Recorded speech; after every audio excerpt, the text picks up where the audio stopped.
And I'm back. Okay. Let's see if everybody can hear out She's there. getting ready to start tap dancing. I thought I might be the only one here. No, I'm live now. Let me start again. This time with audio. So today our special guest is Brian Halstead. He's the senior vice president for Upline. Do you guys go by Upline now, or is it Upline/Vetline/? So to get way down in the weeds, last month, well, it's not last month anymore, Flag Day, June 15th, we came out with Upline 2.0, and we've pretty much, for years our best-selling product has been Vetline, but really it's all Upline. So we've got professionals, students, and veterans all under the Upline banner now. Super. And just give us a little background on kind of how the company started and what your intent was in building this capability out. Wow. So, okay, going way back, I like to joke that the word frenemies was designed for the government services industry. One day your teammates, the next day your competitors, a week later you're a vendor, and then the roles all reverse. So my partners and I were all in the government services industry for decades. And you would run into this problem was, hey, you just want a contract, good news, bad news. Now you have 60 days to get, 50 people to Indonesia, 200 people to Afghanistan, 100 people to the Philippines, whatever the contract that you've won stipulates. And here's a huge laundry list of certifications, credentials, experience, training that the individuals have to have ready to go. If you don't fill it up by the time the initial 60 days of the contract's over, you get to start getting penalized. So we always had the same issue, getting the right people to the right place at the right time. And as usual, HR was almost always more of a problem than it was a solution. So what happens, I think it's in every industry. Certainly, once we've built this machine and we have been able to do big data analytics, it's proven true over and over again. It's your ops guys. It's the ops guys that make things happen. They told two people and they told two people and so on, right? So the way that we would fill these contracts, large and small, was by going to the ops guys. So we figured there had to be a better way. There has to be some way to apply, automation to this process. For goodness sakes, Leonardo da Vinci, 500 years ago, used a paper resume. The fact that we're still doing that, it's not the only way, but it's certainly the coin of the realm. That's the way most of these things are done. It's flat, it's analog, it's non-dynamic. It doesn't help anybody. I digress. Going down that rabbit hole. So what we started doing was we realized, look, there's got to be a way to apply automation to this. So it was probably 12, 15 years ago, we made the first sort of attempt at this. And we realized, to really make it happen, we would have needed a supercomputer. So that, basically the price of entry was too big. We couldn't make it happen. So we just went back to, spreadsheets, and, Jim's got a whole thumb drive with 1,000 resumes, and Sue's got a whole thumb drive with 5,000 resumes, and, the same stupid, static, analog, non-networked way of doing things. Then about, 6 years ago when AWS came out, we realized, hey, you know what? We can really acquire, buy, rent, however you want to describe it, massive computing power, very much on the cheap. So we kind of cortezed. We all quit our day jobs, burnt the ships, started building the underlying schema and taxonomy for this. I say by hand, but, on laptops. We started building this out, building out. And really, the architect for this is our CEO, a good friend of mine, Mike Groh, who's really sort of the big brains behind the architect of what has become Upline. And so we started building this, went out to the Silicon Valley, asked a couple folks, hey, can you automate this process as we envision it? The guy a couple guys said, yeah, I'll look at it. If I have the story straight, I wasn't there. Guy, very successful guy, got a couple master's degree from MIT. Said, hey, wow, this is amazing. Really stop, slow down, read it. Well, the short version, he's now our CTO. So he understood where we were going. He was able to help us write the code so incredibly elegantly that, we now have what is Opline. And so Opline is really total talent awareness all the time. We got some of the slides that we use when we're briefing folks, that before radar, there are these things called ear tubas. And it was like an old cartoon, these giant tubas. I mean, they look like the diameter's 20 feet large, and it comes down to a little thing a guy would hold it against his ear, and he'd listen to the sky. So, that's kind of what HR does now when they go out there and they try to collect 10,000 resumes for every, open position, because they think that volume is the solution. Well, actually, Opline is the solution. We bring you exactly what you're looking for. And so one of the things where we start with, so we built an underlying schema and taxonomy. We got it all automated. And as you started off, I can't remember if your sound was on or not the first go round. You were like one of the very first guys, because I remember you had gotten out fairly recently, and I was like, hey, look, we built the machine. Sean, go in there and test it for me. And so you did, and that was the early days of beta. We had a couple customers, and we were just beta testing it and running it through. And again, invaluable. Anyone who's ever a software test engineer will tell you how important it is to test things. And I am not, right. I don't write code. I'm not an HR guy by training or inclination. I'm an ops guy. But like I always say, if you want a problem solved, give it to a bunch of ops guys, right? We all, started off young and dumb, and I was a little bit of history. Started off in the Ranger Battalion, then I went SF. I was in a SIF company, then I was in a Halo team, and I was ASAult level 3. It's like, woohoo, yeah, you used to be Jason Bourne. Nobody cares. What's your business acumen? All the people that you work with now and all the people who are your customers want to know, do you understand how this works, son? Can you make money? Right. So anyway, you go in there, and we built it so that it streamlined everything. So now our veteran application, any veteran anywhere, goes in and I can start dragging some stuff over when we start going through a demo, and this I'll show you.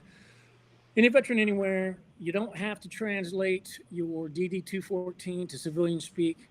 And the beauty of it is we do all that internally. And so it's always free to veterans, always free to the spouses, always free to family members. It's always free to the individual user. And the reason being is these companies that are our customers, and sometimes we have to, tailor some things for certain companies, but we really try not to do that. But they need quality people to fill their open positions. So just to blow my mind, I was doing some back of the napkin math about a half hour ago. And anyone who is a Rain Man, keep up with me if you can. So, right, Lockheed Martin today, 3,191 open positions. So since I'm really bad at MAF math, we'll just round it off. Average salary is between $87,000 and $118,000. We'll keep it $100,000. They've got 115,000 employees. Now, per their fourth quarter report, the average revenue per employee is just over $500,000. So if you take out the salary and the wrap of that individual, you're now pretty close to $400,000.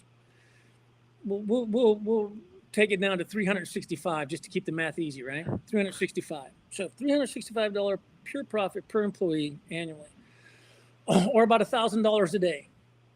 On average, these positions stay open for 100 days because they're not using Opline. If they used Opline, we'd close it for them today. So take $1,000 times 3,191. That's $319 million that these large companies forfeit in potential profit because they have open positions which they can't fill, but we can. So that's, we have to tailor that pitch to each of these companies when we talk to them. That's fairly powerful. And that's year after year. That's not a one-time savings you get with Opline. That's every year you're using Opline, we can save money straight to your bottom line. So that's a huge incentive, for companies to migrate away from their automated resume ingestion engine to make the pile, to sort through, to all the things I think HR has to do now. You really just streamlined a lot of those processes down to really, I think, empower the user and the company simultaneously. Is that about right? No, that's spot on. So what we do is we can make every recruiter 20 times more powerful. We can't replace them. There's always going to be a place for HR, very important, but we can make each one 20 times more effective when it comes to talent management, because we have applications not only for recruitment, but for upskilling as well. I mean, the best way to get that new VP is realize which one of your people is already qualified to do that. And so I go back to, most of these big companies don't know what their employees are capable of. So our upskilling application helps them do that. And so I use the analogy of a couple years ago, the last time I worked for somebody else, they hired me to be a program manager for a big multi-billion-dollar Department of State effort. And they knew that I had spent many years on the ground in Africa coordinating large, complex international events and operations, right? So they knew Brian knew Africa, and they knew Brian was a program manager. All the things they didn't know about Brian is what our upskilling helps these people do. Does he write Java? Does he write Python? Does he know how to jailbreak his cell phone? Is he familiar with Excel? Is he a Lean Sigma 6? All those sort of things that when you allow somebody to create a profile and upline for upskilling. So basically what you do is you allow your employees to tell you all that they have, everything that they can possibly bring to the table. And really, companies begin to realize very, very quickly that they have a lot of the talent they need in-house.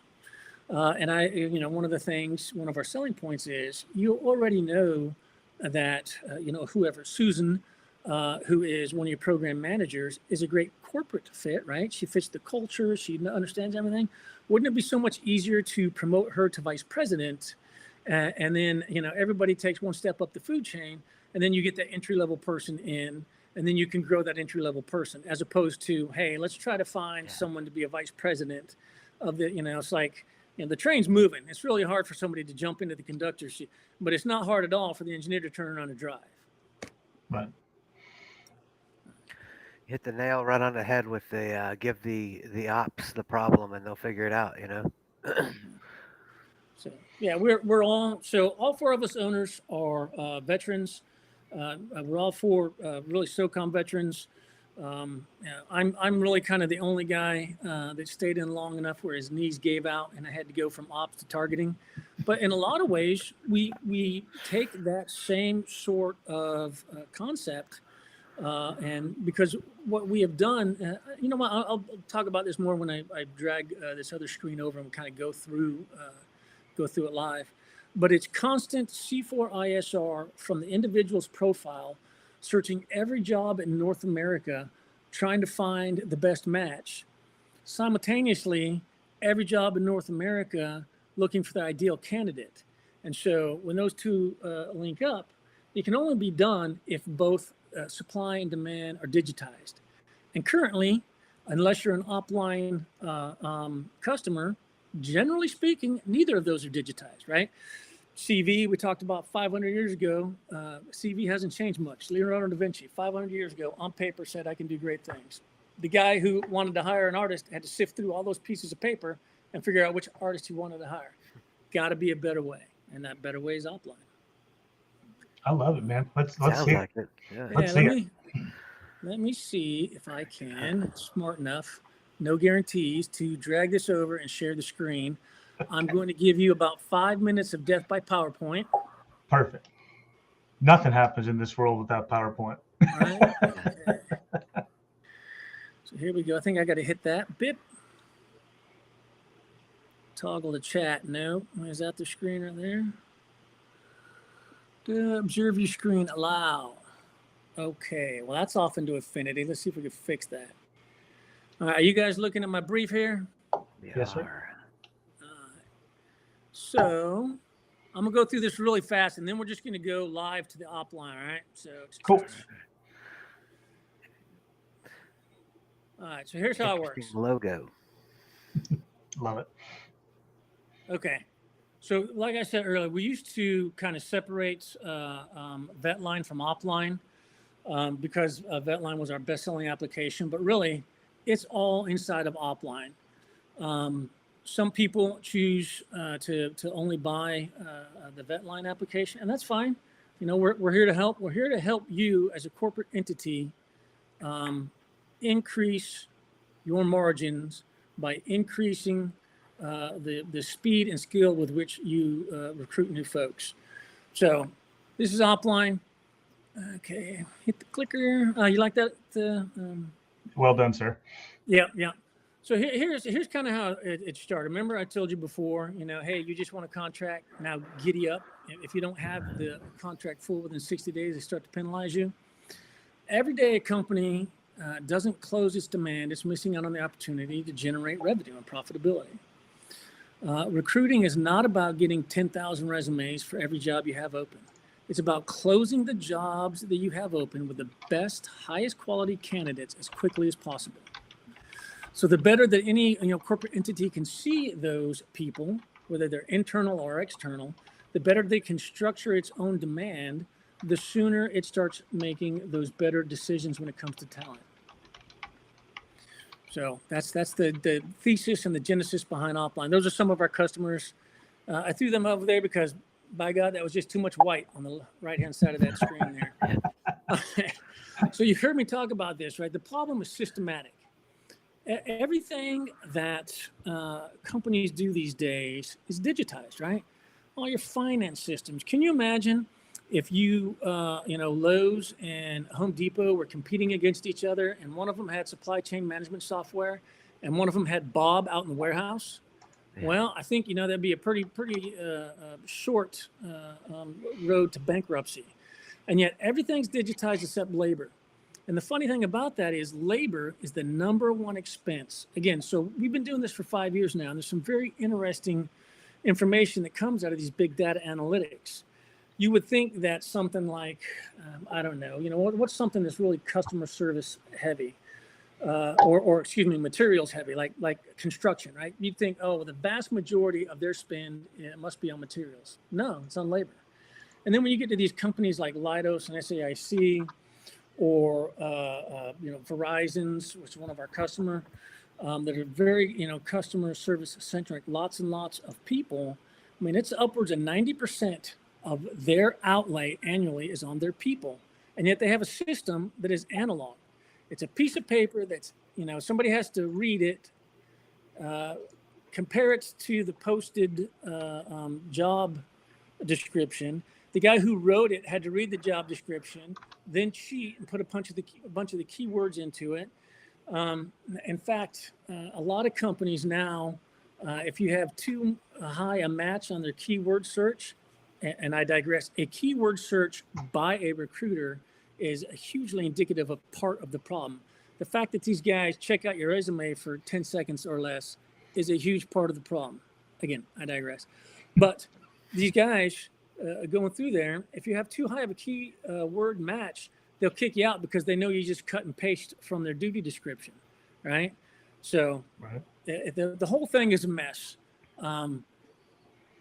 The problem's not only systematic, it's structural. So here's, according to SHRM, Society for Human Resources Management, and again, I am not an HR guy by training or inclination, but 92% of the people that come to your website with the intention of signing up for a job will abandon before they ever do, because we've all made it so difficult, right? Hey, upload your resume. Hey, now chop your resume up and put, a sentence or a paragraph in each one of these 40 or 50 fields. Hey, join my talent community. Hey, you know what? People came here because they want a job. Where are the jobs? Let me sift through them, okay? So conversely, 92% on a conventional website will abandon your website before they apply for a job. OpLine has a 98% capture rate. We're going to come to that here in a minute. But this says that about of those 8% they get through and go ahead and apply, only about 20% of them are on target. The other 80% are, an HVAC guy who has dropped his resume on the vice president position because he's carpet bombing. Why? Because so many of these people turn in resumes and never hear boo from the company they're applying to. Yeah. That is one of the top 5 things that we found out as we've been doing this big data analytics inside of Offline is people get very upset when they don't hear anything from you. Hold on a second. Obviously, I work from home a lot and I don't talk so very much, so my throat's dry. Okay, sorry about that. No, I got it 100%, man. And I think so many people, to include myself when I first got out, didn't know where to turn. We've seen the transition assistance programs, and we understand we got to have a resume that's, quote unquote, translated to civilian speak. And I floated a lot of carpet bombs across jobs that I thought I was, exclusively qualified for. And some of that you just have to be a little bit humble about, honestly. But in the end, you hear nothing back, so you cannot improve one way or another from these companies. Yeah, it's funny how few people care. How many rubber ducks I've chased out of the back of an aircraft. Yeah, they don't care. The other thing too, right, is you can only apply at the companies you know about, at the jobs you know about, and that's part of the beauty of Offline. You create a single profile, and I'll show you how to do that. It takes about 2 or 3 minutes. You create a single profile, and then that skill aligns you to every job in North America. So after about that 2 or 3 minute interaction with Offline, you go to the tab inside of your instance. Your dashboard says, hey, jobs for me. And there's every job in North America that aligns to your skills. All right, we'll get there in a sec. I got 2 hours to kill. Watch this. Absolutely. Yeah. So here's what happens now, right? So all these companies, red means it ain't profitable. But they think that they have to get 10,000 resumes for every open job they have, right? Part of the problem. When really your recruiters, what they need to be doing is engaging those potential candidates, those candidates, and basically selling your company to that individual. And you have to do that because there's a lot of competition out there. It's a tight labor market, and high quality people, which is the only thing that Offline brings into your system, are going to be unemployed for exactly as long as they want. Once they decide they're done with their, hiatus, their 2-week or, 2-month vacation, it's time to go back and get another job. They're in demand, very much so. So this is, so now these companies, okay, my front door doesn't work. I'm not getting the amount of resumes I need from my website. So then they start doing all these other non-productive things. They buy stacks of resumes. They go to these job fairs. All these sort of things over here, which provide almost no ROI. Here's another way of, showing what we can do for you. We free up those recruiters because so much of what they do manually now is automated in Offline. And so I'm going to click over here real quick because this one is basically the same thing, but it's a side-by-side comparison. All that red is non-profitable efforts chewing up your HR staff. And when you start using Offline, so one of the things it's important to the companies we work with is it's pure SaaS. So it's software as a service. There's no technology integration. You could turn it on today and start, calculating your ROI tomorrow. It's that simple and it's that effective. So one of the things over here real quick, here's a bunch of the things that we measure. So I've got a screenshot of the Amazon. Amazon's one of our customers, and I got to give them a credit. They were one of the early adopters because they could see a lot of these big companies. They could see the value immediately and be able to segment all the different people. So there's some of the numbers there. But, a lot of people think of Amazon as either truck drivers or warehouse guys. They don't realize that, Amazon AWS, they manage more terabytes of data than any other entity on the planet. So they're looking for software developers. They're looking for, network engineers. And, if you can get a network guy with a TSSCI, they'll hire him today, basically, as soon as they see them drop into their system. So the next portion of the slide over a little bit. One of the things that we talk about is, I can't remember what 30-day capture this was, but during this 30-day capture, there's almost 4,000 veterans clicked on those buttons you see there on their website. Of those, 3,759, 3,694 did a full data profile. Think of it as a resume. So conversely, where 92% of the people coming into your website usually abandon it, we get about a 98% full conversion rate. And that's pretty important to these large companies, because we don't send them only the people that are 100% qualified for your job. We broaden the aperture a little bit because they've asked us to. It's like, hey, well, we have this opening. It's been kind of hard to fill. And I'd really like to know to the people that were really close, because a lot of times the electronic profile, the guy might not have clicked off, hey, I'm good with, whatever, Microsoft Office programs. And it was one of the things in the job description. And because the guy didn't click it off, he wasn't a perfect match. Whereas really, everybody can muddle their way through Microsoft Office products, right? So they wanted to see those guys that were just to the left and right as well. That's not me, is it? No, sorry. Okay. All right. So click over to the next one. So this is sort of what it looks like. I'm going to take you here in a minute, and we're going to create a profile. And what happens over here on the profile, this is what it looks like on the user side. Click on the opportunities for me, and then it shows you all the jobs. After that 2 or 3 minute interaction with Alpline, it will show you all the jobs you're qualified for. And then on the right-hand side of the screen, this is what the company sees. So they can see the number of jobs a candidate is skills aligned to. And that's important because, recruiter one may have thought that they were looking for somebody to fill job X.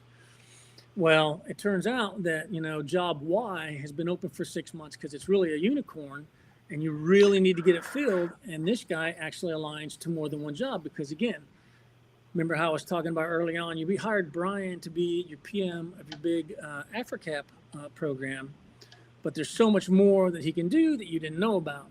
So you may have been in there searching and set your filters so that you found a guy who was a software engineer, but it turns out he's a full stack developer as well, and that's the one you really need to fill. So that's what that first number there is.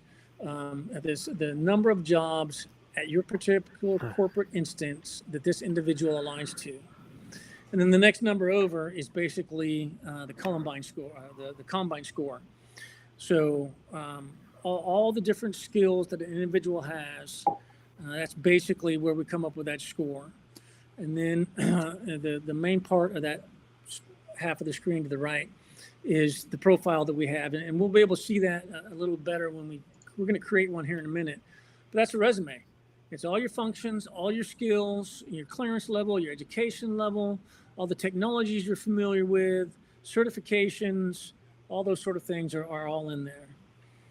What's the last one here? Oh, and this is one of the things, regardless of what Texas and the Supreme Court say, people are always interested in making sure that everybody is treated equally. And what a lot of people don't realize is simply by focusing on hiring veterans, because of the difference in different ethnic groups in society versus different ethnic groups in the Army. The Army has nearly double representation for every ethnic group. Be all you can be. There's the reason that people get in there and excel, because they're given the opportunity. And the last one here, I think, is just all of us. Okay. So I got a funny story about this one, right? You see where it says down there, Polytechnic, California? Mm-hmm. All right. So my high school was John H. Francis Polytechnic High. There's a very famous Cal Poly. I did not attend Cal Poly. So let's see if I can end the show here. But it looks good on a resume. Yeah, right. So I think that one's great. Okay. We don't want to do that one yet. So here's some of the other ones. Here is. Ooh, I think we went infinite screen on that one. Just like no. Yeah, hold on here. Trippy. You looking at Amazon here? Yeah, There we go. Yep. Okay, so here's what we look like on the Amazon, and then you click on here, right, and it takes you right into. If you look up at the URL, it says app.offline, right? So this is us. This is us inside of Amazon. Let me switch this one over. So this is Los Alamos National Laboratory. So you can come up here and search as a veteran, or if you are a guest writer on the Big Bang Theory and you want to search by skill sets, everybody that goes into Los Alamos comes in through one of these two, and this is us. So I'll click on the veterans again. Okay, veterans button, boom. And you'll see the commonality between what we're showing there and what we were showing in the Amazon one, right? Branch rank, MOS, time and service. So now that I've yapped all that, let's go ahead and build a profile so anyone who's watching can see how it works. All right, so this is where things slow down. You're gonna have to watch as okay. Watch my mouth move as I read and type. So you guys looking at the offline homepage? Yes, sir. All right. Any questions? You guys want to specify anything or?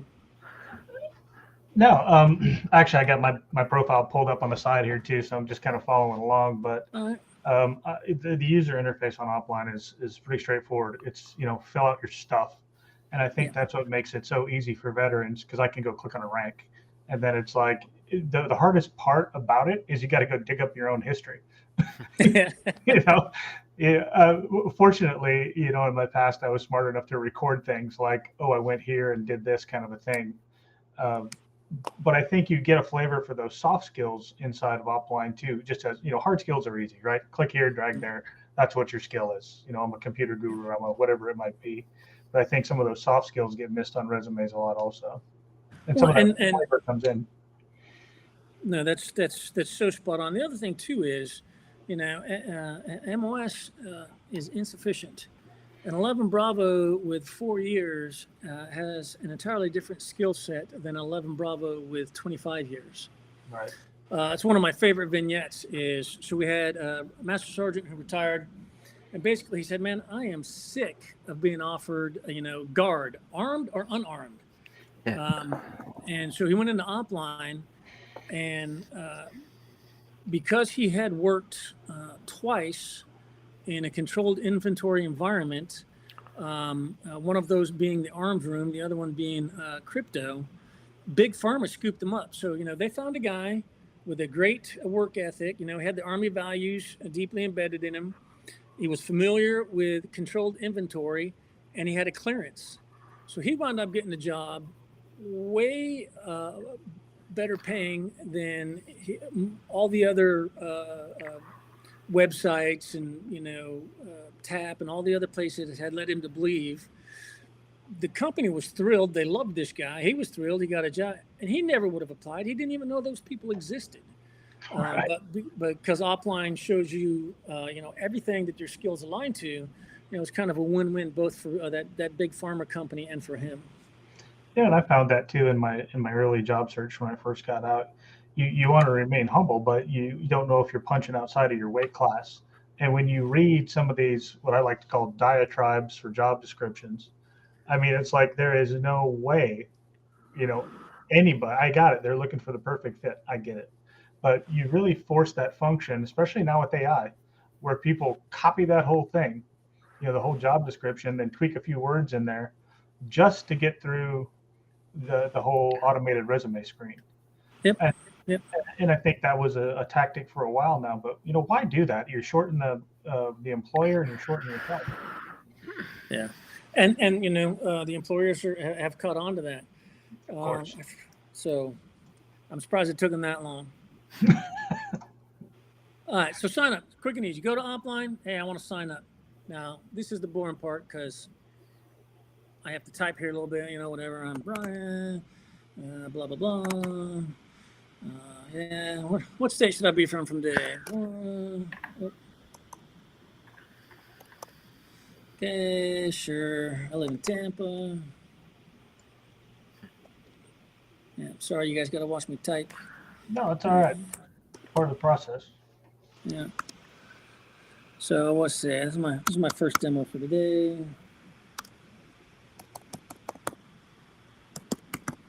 Okay, right. Nice one.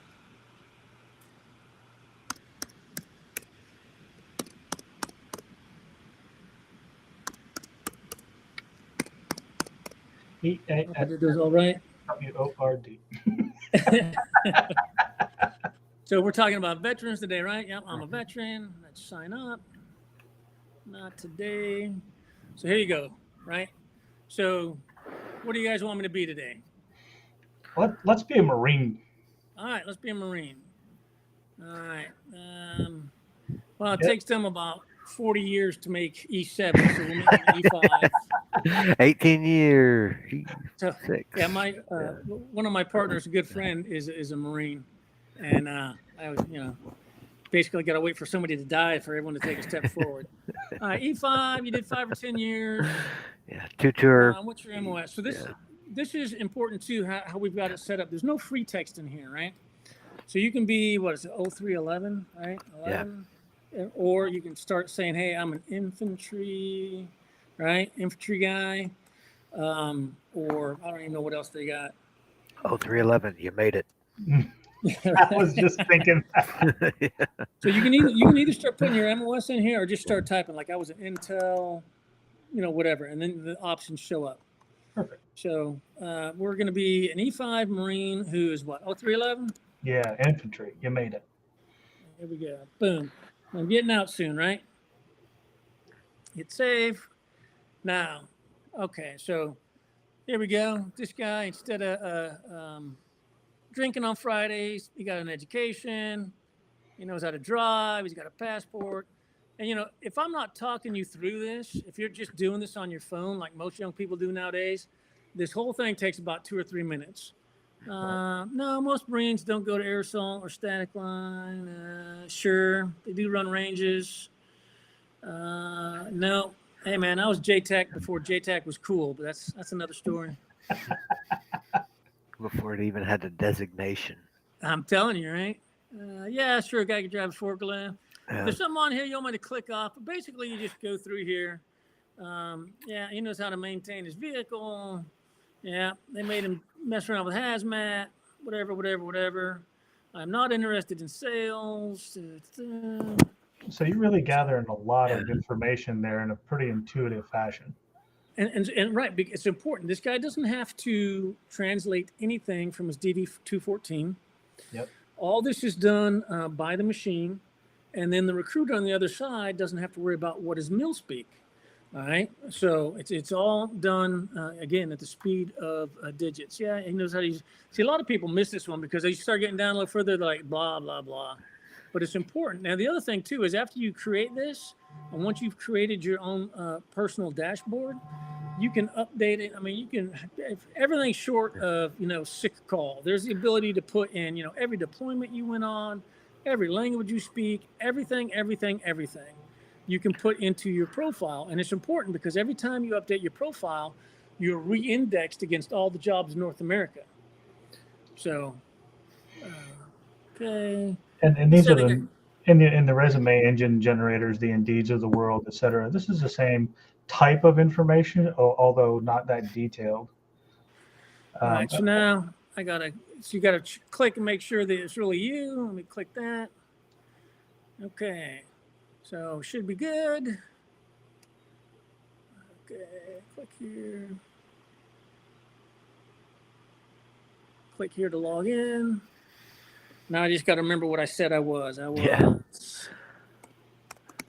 Brian plus 111 at Upline. Yeah. Okay.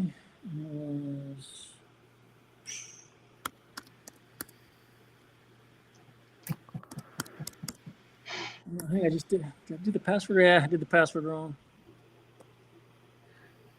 Get out of here. I gotta remember my password. What did I do? This is my world.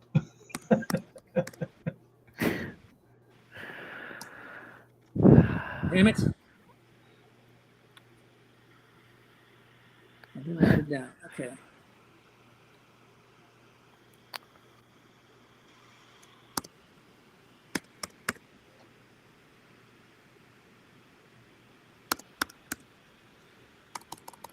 Well, we might have to go through all this again if I can't remember what the heck I did. So we got 2 hours to kill, right? You bet. I can build mine from scratch. I'm not in the system. If you Yeah, want. but it's hard to, okay.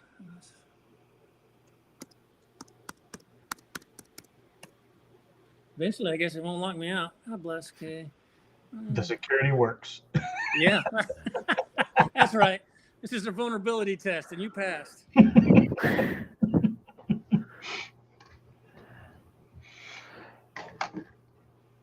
I think honestly, as I sit here and look at mine, it's because I've bounced in from time to time and added different things. Got a computer certification here, went through this there, whatever it was, and it's interesting to see how much the job alignment changes. It's just instantaneous, which is phenomenal. I figured it out. There we go. All right, so here we go. So, right, there's all kind of things we can do, but really, what a veteran, right? We're focused on veterans today. We have applications for all professions, all students are veterans. So, hey, man, where are the jobs at, right? I'm looking for a job. Job alignment. So, as an 0311 USMC infantryman, with the information that you put in, that's what it spits out. Just that quick. Right. So, in North America, in English, there's 12,000 maintenance tech jobs that are available that your skills align to. So one of the things you got to start doing, right, is you got to start cutting this stuff down by filters and get to some manageable numbers. All right. One of the ones that we get a lot of usage out of is, so this is by role, right? I only want to look at the ops and log support, or I only want to look at the hazmat tech jobs. Or you can do it like this. It's like, I heard that Amazon is a great place to work, so I only want to look at Amazon companies. Or, I only want to look at Boeing, whatever it is. You can filter through that. Geo, this is the one we get a ton of usage out of is, hey, man, I'm either, I now live in North Carolina, so I only want to look at jobs around here. Or, I want to go back home. I want to look at all the jobs. So this tells you where all the jobs are at, geographically speaking. That's one of those big deals, man, when you're making big life choices. We're going to move here. This is our final, ETS move, whatever it might be. Yeah. So and what do we got going on here? And so much of that with the normal processes nowadays is I got to read through things. Yeah. Company is located here, but job is here, or remote, whatever it is. That's a really cool feature. Yeah, people find it very, very helpful. So, there's still a ton of jobs in Ohio. Let's just check out what's going on in Ohio. So now, all right, so there's 16 jobs at Valvoline, 6 jobs in Northrop Grumman, 6 jobs at Amazon, however you want to do it. And so then you just go in here, right, find whatever company you want to look at, and it should pop up over here, all right? So now you view this job, okay? This is verbatim what they have published. Okay, so come in here and say, well, yeah, I didn't really have that on my initial pop-up thing, but I thought I did say the top secret clearance things. Now this is important because every place where you can just add your skills, like I said, you can add every deployment, you can add everything. Every time that you interact with the machine, all that data is saved to your profile, and then you re-indexed against the entire North American job market. So you go in there and say, okay, I'm not going to express interest. I don't want somebody at Amazon trying to call Brian 111. So, but that's how it works. All right, and then you go back. Okay, I want to look at it from a different angle. All right, let me look only at. Wait a second. very few people in the civilian world are looking for infantry guys. Oh, here we go. A lot of Department of State and Department of Defense jobs. That's why. Okay. Hey, I'm glad this feature popped up. So you guys see over here on the right-hand side, the difference between the green view and the blue view button? Mm-hmm. Yep. All right. So if it's green on either one of these, that means they're a customer of ours, right? So USAA, they're one of our customers. You can go in here and you can interact with their job. That's important because that means there's somebody on the other side that understands the power of Opline. And if you're ideally qualified, some of our customers reach out to the individual within hours of hitting that apply. I don't know who this blue dude is. Let's see who it is. Tiger Swan, not one of our customers. So you can get in there and apply there if you want. So that's how these various filters and functions work. And again, rather than going to the TAP process and sitting through a 3-hour class on someone trying to tell me how to write a resume, I would love to have the opportunity to get in front of a TAP class, because I would approach it totally different. It's like, hey, instead of boring you to death and telling you to put your phone away, I want everybody to take their phone out, turn it on, go to Opline. I'm gonna get all of you a job. Now you may not accept the job, but I guarantee I can align everyone in this room to a job.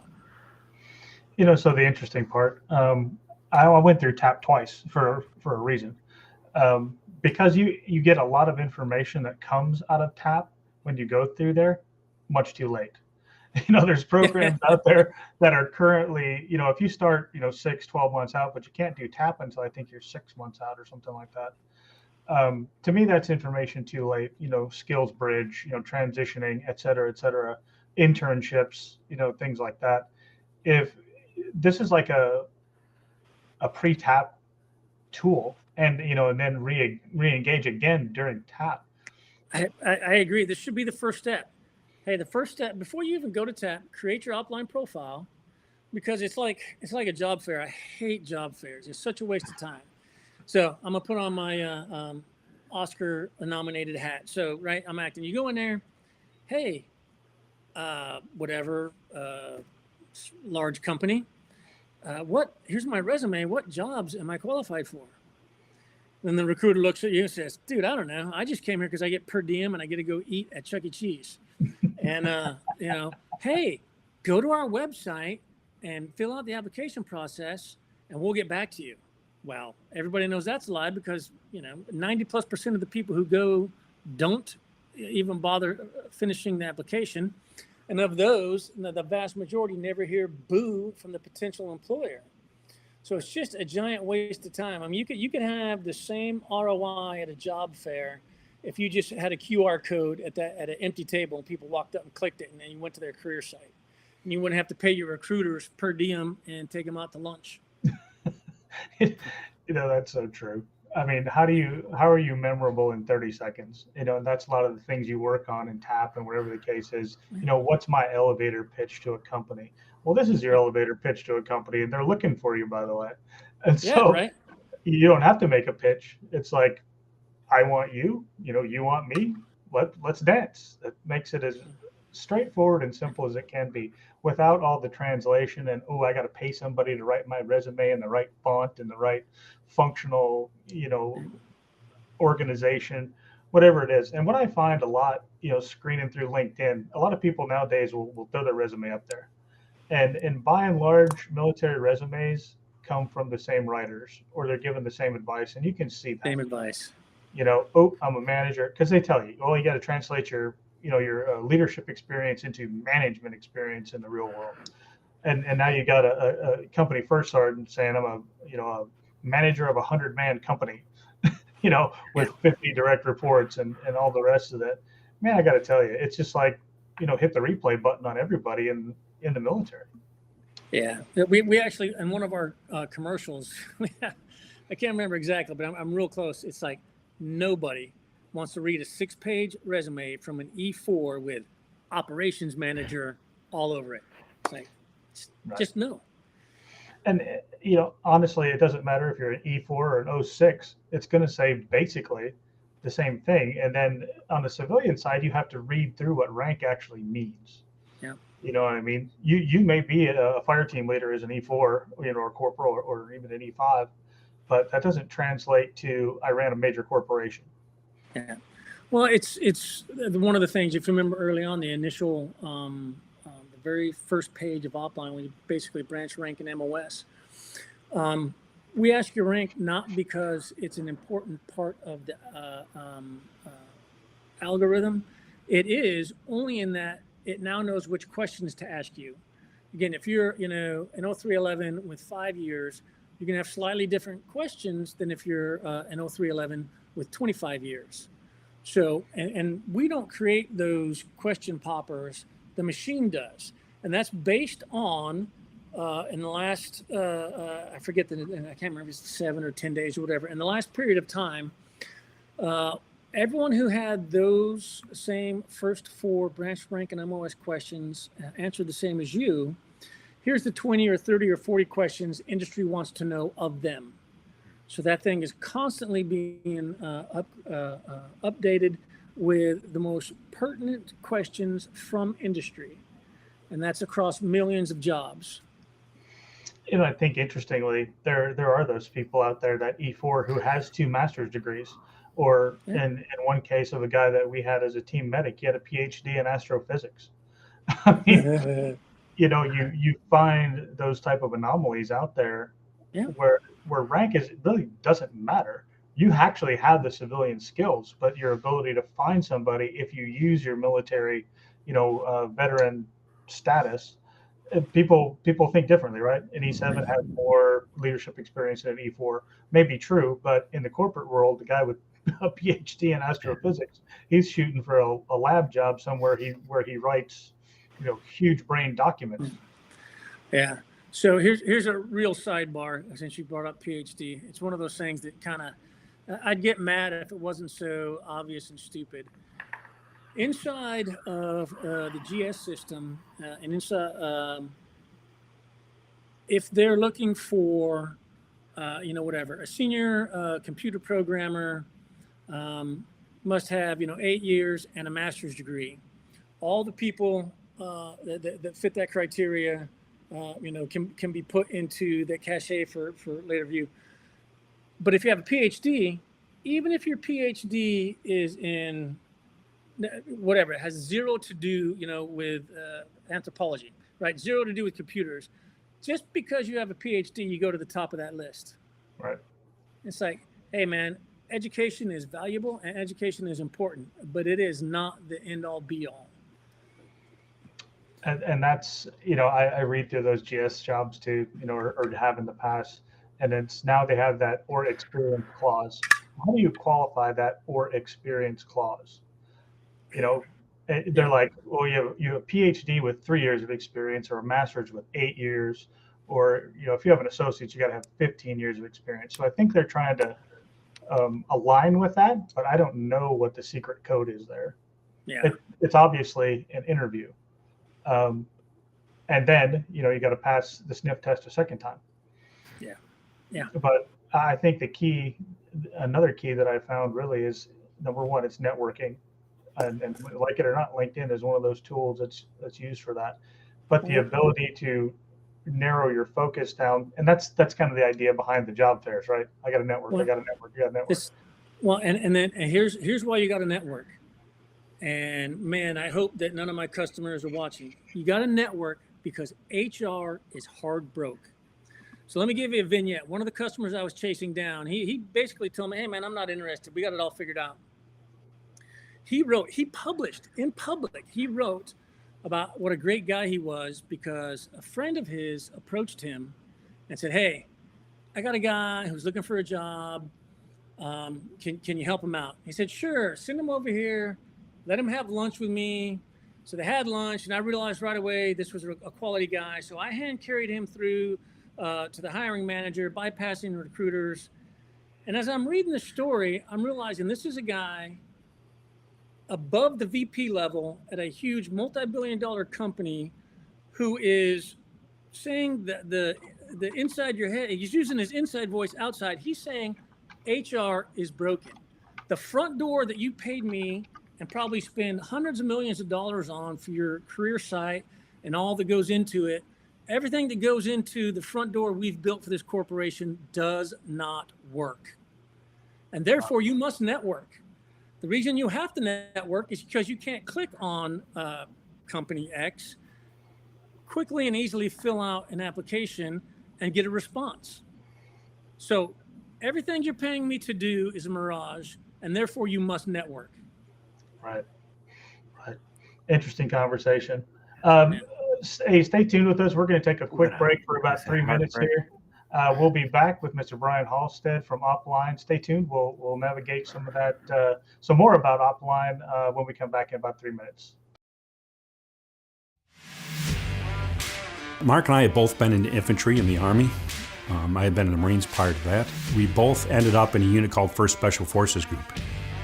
I was a sniper in the infantry, been a sniper in Special Forces, and did a full career in different types of teams, mountain team, air ops team, counterterrorism team. I met Curtis actually at Fort Lewis when he was running a sniper locker, and then we were on a team together in Okinawa. We've been friends, and we've always talked about going into business and life after the Army. We got out, went to work in the civilian world, and realized a lot of what we did in the military translated to business. We looked at the cutlery industry, and the people there, as a culture, were fantastic. And we said, hey, we're going to start a knife company here in North Carolina. In the beginning, we had a knife grinder, a blaster, some rudimentary tools. We started out and decided, what do we want to make? Well, let's make something we know. So it was a combat knife, and we did 3 models because we figured you got to have more than one when you start out. You know, you think you know everything about knife because you carried one all your life, but to be quite honest, we were new at it. We didn't know everything, so we took them to a lot of our Special Forces buddies at Fort Bragg. They gave us some advice and allowed us to develop those initial products. Today, we have a whole lot more offerings than we did in those early days. We actually have 3 distinct lines of knives we call gold, silver, and bronze. Gold being the knives we make right here in our shop in North Carolina. The silver line knives are those made for us by our partners up in Olean, New York at K-Bar. And our bronze line are knives we design using US-made steel that are manufactured overseas.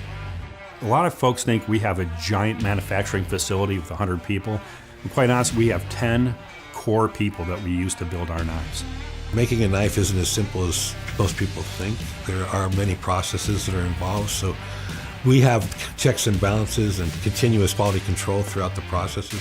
We know that perfection should not get in the way of getting your job done. So while we strive for perfection, we know we'll never achieve it. I'll never forget the first time we won a Blade Show award because of the rest of the industry, the people who do what we do, saying, hey, you guys have this figured out. We realize quality, it's not just the time we put into making the knives. It's not just the high-end materials or processes or even the money we spend, our raw cost to make those knives.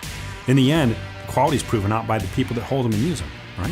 If someone's willing to pay for it, and they're willing to carry it, and they're happy to carry it, they might even brag about it, to us, that's the measure of quality. We don't chase trends. We don't put things on knives that don't need to be there. We always joke, and I know this sounds ultra simplistic, sharp, pointy, with a comfortable handle. You do those 3 things, you're probably going to be successful in knife making. And I think if you can take a look at a knife, it's very, very simple, but you can immediately say, I know who designed that, or I know who made it. To me, that's a measure of success. That's what we try to do here at Spartan Blades. Both Curtis and I care about our country. We fought for it. We took our oath seriously and still do to this day. So since our product goes to end users who use it in the most ultimate fight, we take it seriously, what we make. That when it goes in a box and it gets sent to a customer, that it's ready to go wherever you need to go. And it's going to be there and perform. And that's what we strive for every day.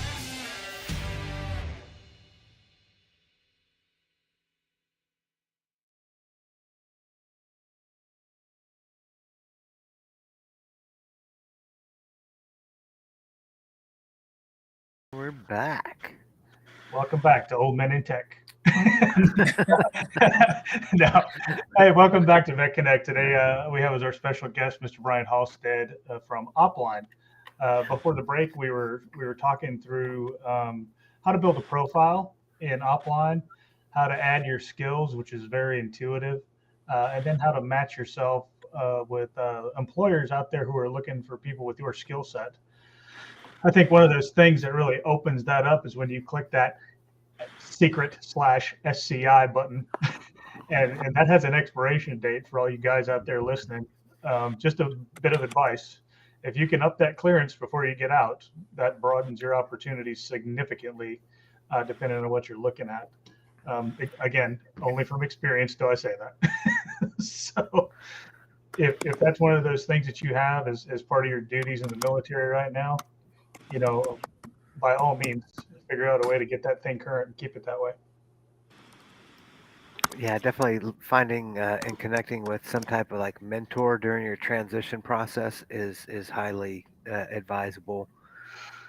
I had the opportunity to watch Sean retire about 18 months ahead of my process starting, so I got to learn a few lessons from that, and share that with a couple people after I had retired.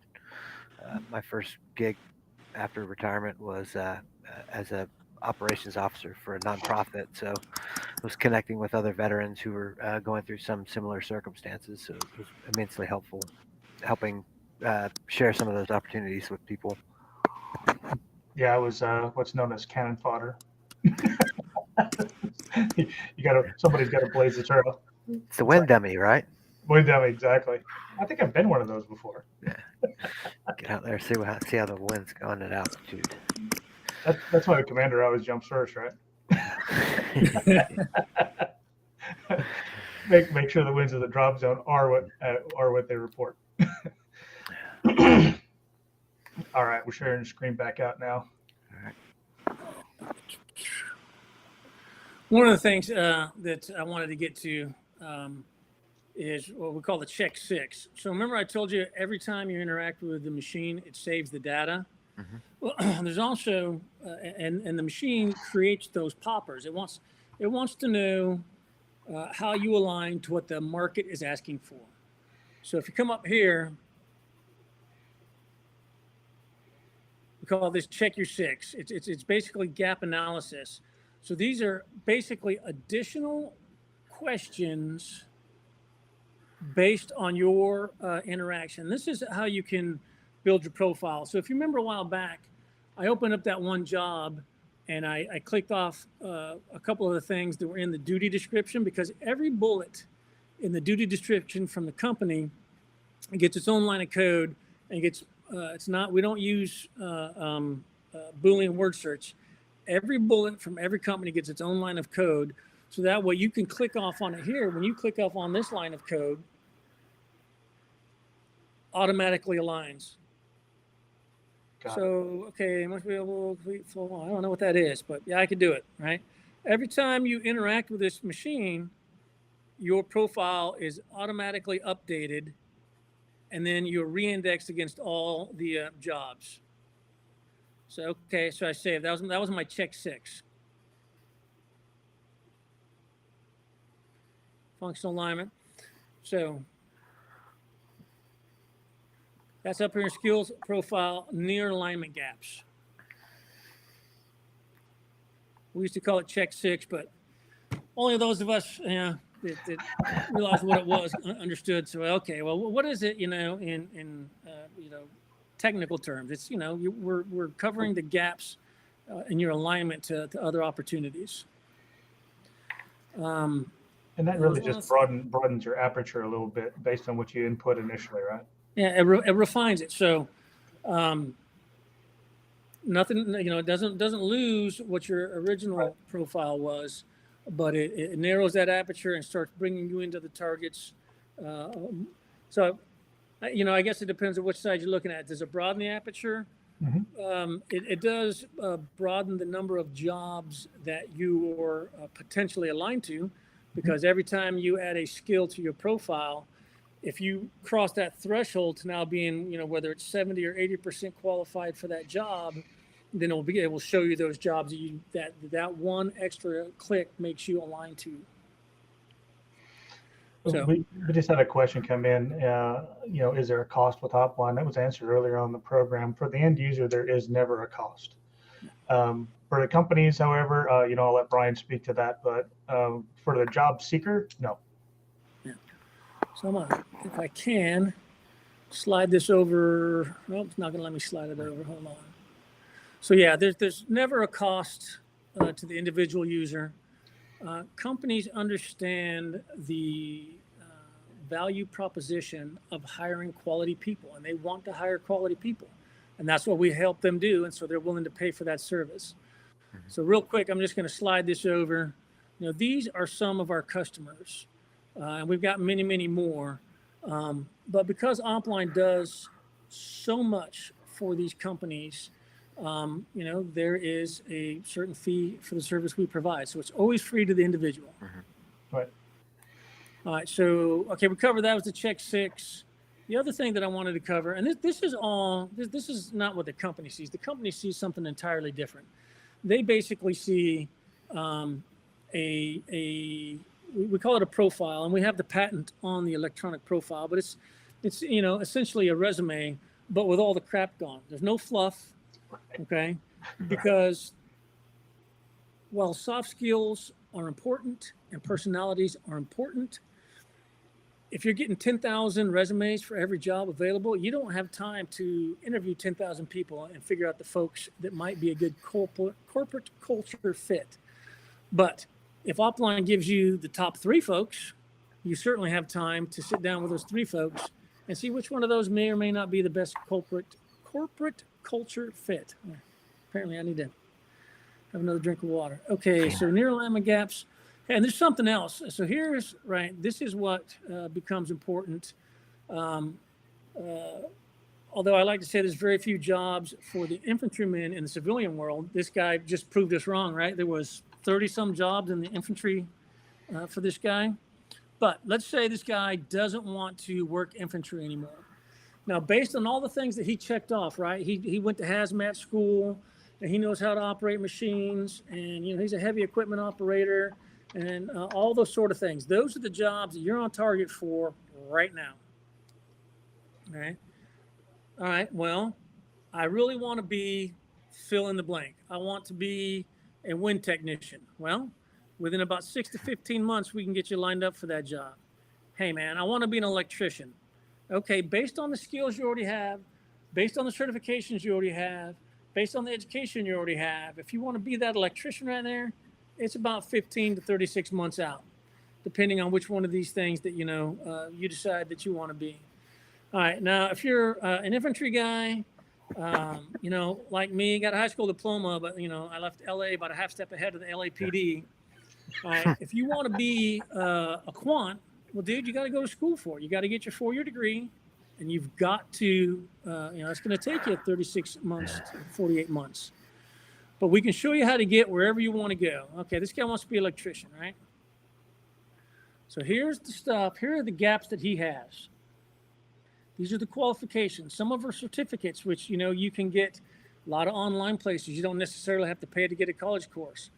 Some of these you might have to sit down at a local community college to get the course. Some of it's self-study, but it just depends on what it is that you're wanting to do. And so this roadmap. This is where Opline has it. But if you don't see what you want, you can come up here and say, okay, well, here's what I want to be. I don't know. This is probably one of the things already on the pull down, but what does this guy want to be? What can we type in here? How about a marketing specialist? There you go. Marketing analyst. There you go. Strategy manager, analyst. What do we want? Analyst. All right. This guy wants to be a marketing analyst. Giddy up. Let's see what we got to do. All right, here we go. So, he's saying basically what they're saying is you got to go get your degree, right? You got to get a degree in marketing. All these are your gaps right here. This is your guide. This is your guide to the career from where you're at, right? Let's see if I can back arrow. All right. So here's where you're on target for, and you wanted to be that marketing analyst. It's ways. You got to go to school. You got to get the appropriate credentials, a degree. But and the off chance that whatever you're looking to do is not over here, you can just type it in. Honestly, I can see this as a planning tool for, for high school age kids too. It's a bit of a reality check, right? There's so much information out there that you got to go, oh, I want to make, that's always what everybody thinks, right? I want to make so much a year. Well, this is a bit of a reality check. Here's your salary. You can't make that if you get these skills. Yeah. And I think I'm going to try this out on my kids too, because they're in college right now. Oftentimes you go to college just to go to college. If you have an end state in mind, why would you go to college for 6 years to make to work in a job that makes $36,000 a year and then have $250,000 worth of debt? I mean, and I think, my son and I have had this conversation often about technology, right? Certifications rule in the technology world. Having a bachelor's in computer science is great as a backup, but you can actually go to work immediately if you have those certifications. And, to be able to show him something that's analyzed here, okay, I have, the big 5 certifications. Then you can start here at $60,000 a year. And if you want to progress, then you get this. That's a great thing, man. No, you're spot on. So my son, who's way smarter than me, so I made doggone sure I paid for him to go to college, but then against his father's advice, he joined the service. So he was an X-ray. He did 6 years in 3rd group. But they gave him enough time at the end of that he got a bunch of certs from self-study, certified ethical hacker, CISSP. Mm-hmm. And so he was able to walk right out and get a really good job in cybersecurity. And, he's killing it, man. And it had to do a lot more with those certs than his degree. Right. I think that's a great technology. I think nowadays is a great equalizer, but to know what that gap analysis looks like, I think this tool, allows you to do a little self-check and then provides a roadmap to say, okay, I have, A+, Net+, Sec+, but I want to work in cybersecurity. How do I do that? Yep. Well, you got to get, a CISSP, and then you have to get a, certified ethical hacker, or whatever the case might be. That's phenomenal. Yeah. I know I have spent a lot of time swimming around in websites, looking for the information that you guys have put here, kind of at the touch of your finger, so to speak. Well, one other thing. So I live here just north of Tampa in Pasco County, and Pasco County high schools it's not a complete dual track system, but for the guys who know that, they have zero interest in going to college, Pasco County has partnered with some of the bigger employers in the county, some of the manufacturers, some of the car dealerships. So like when I was a kid, the auto shop was a class you could take in high school. Then it went away for years. But now, I didn't go in Florida, but now it's back because you can get a certification from the Pasco County high schools, which allow you to walk right into a job at some of the larger dealerships here in the county. And I think, that's fantastic. So Pasco County is a customer of ours, and we help them line up the high school kids to jobs in Pasco County. That's phenomenal. Now, to be honest, the machine works better the more that you have, whether it's certifications, credentialing, education, experience. The more the machine has to grab, the easier it is for it to place you exactly on target.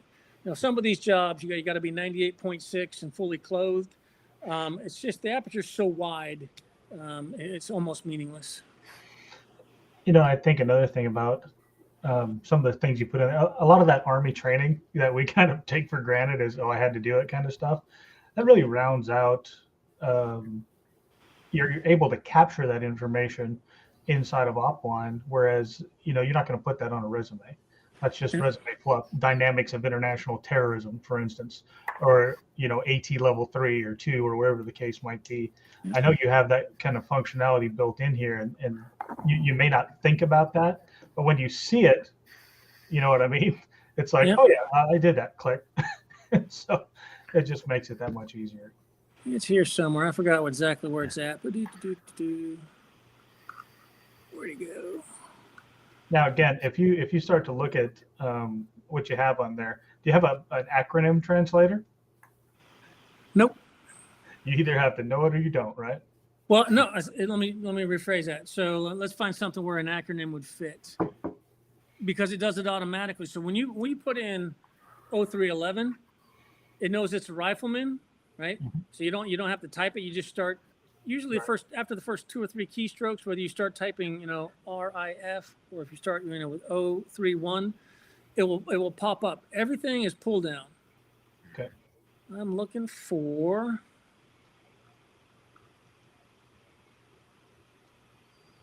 Here we go. Advanced Schools ASI. So you can, like I said, you can put pretty much everything you want in here. So What is it that you want to put in here? yeah, so literally you can sit there with your DD-214 beside you. Yep. And What you is can. that? Whiskey 9. No. Whiskey 9.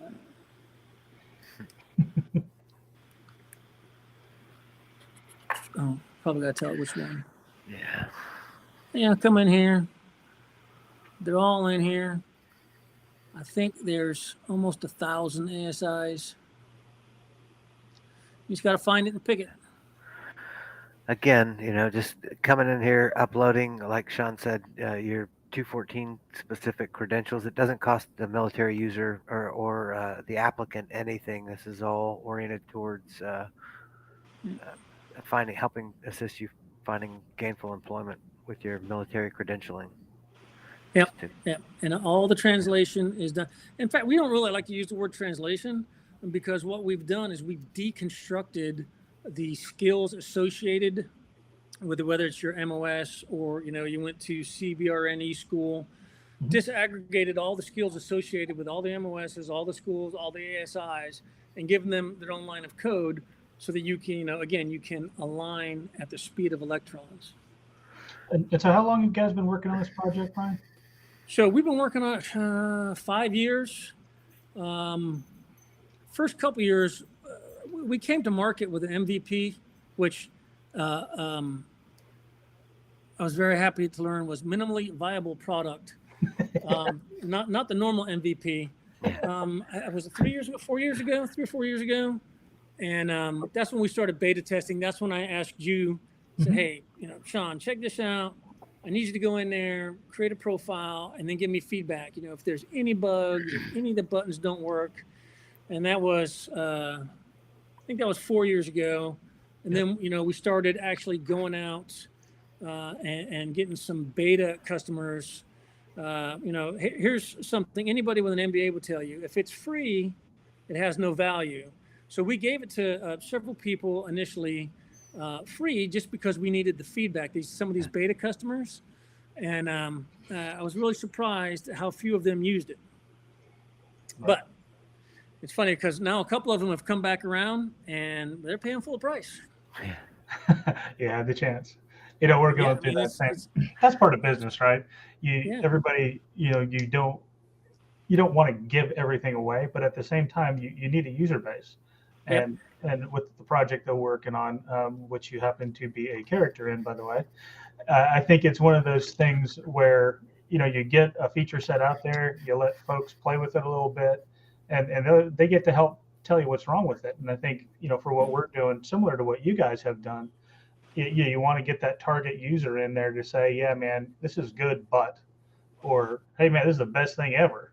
Or this is the worst thing ever. That. What have you done? That all of that feedback is good feedback.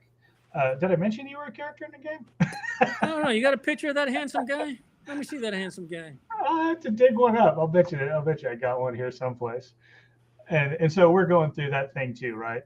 Character development is one of those things where if you know the people personally, which in this case we do, how do you capture the essence of that guy?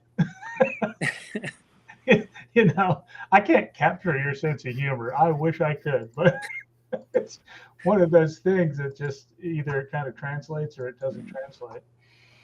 And for us, that's kind of a labor of love. And the same as with you guys.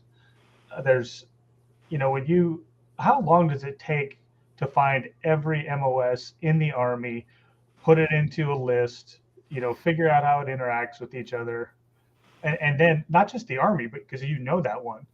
What about the other services? Yeah, I tell you, it's the Army at least sort of makes sense, right? Infantryman is an infantryman, right. But NAVSPEC war, excuse me, and the Air Force, The Air Force and the Navy, their now nomenclature is nearly impossible to figure out. It's certainly not, intuitive. But you're right. I mean, it took years, years of painstaking link association matrix. Once the machine came online, I mean, it's not Skynet. It's just machine learning, right? It's not AI, but it is machine learning. So it learned. It says, okay, for example, we'll just use top secret, right? So a guy goes in there and says, hey, man, I've got a top secret clearance.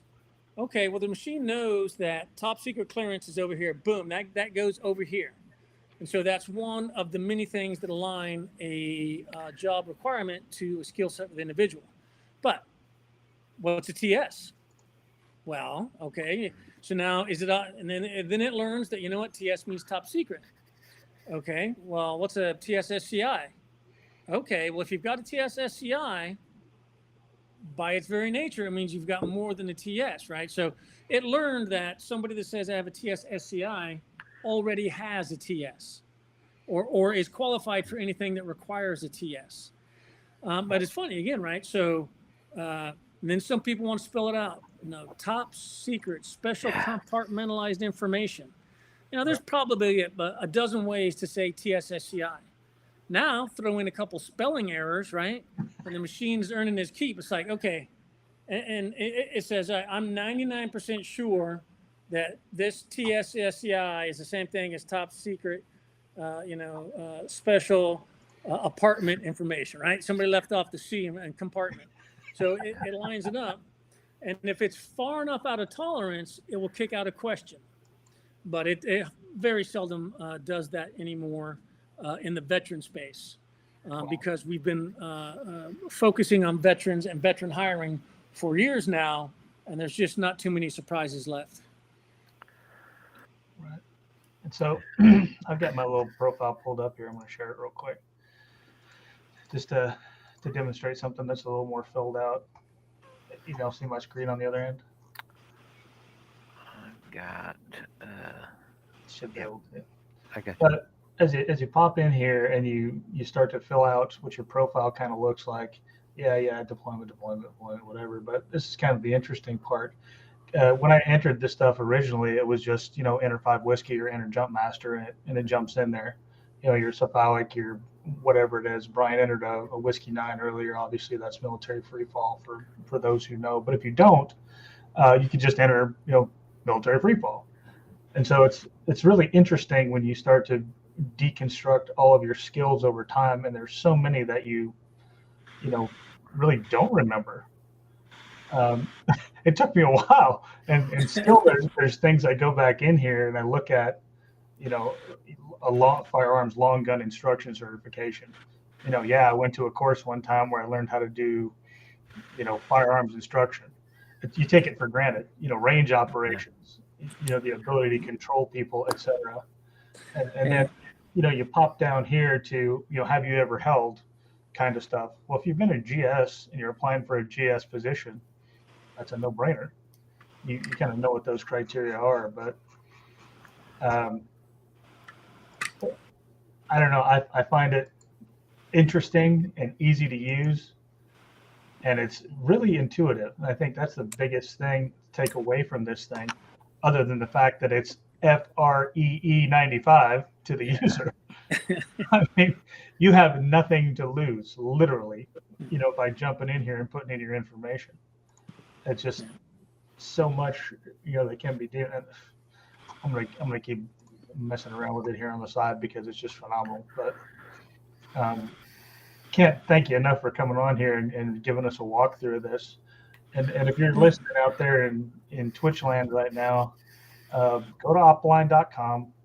Fill out your profile. If you're transitioning, if you're looking for a change in career, if you're just curious, go hop on and look at it and see what they got to offer, because I think it's a phenomenal piece of software. Kind of a labor of love. Yeah. Well, I mean, when we were trying to man these contracts, it was a labor of necessity. It just the system was broken.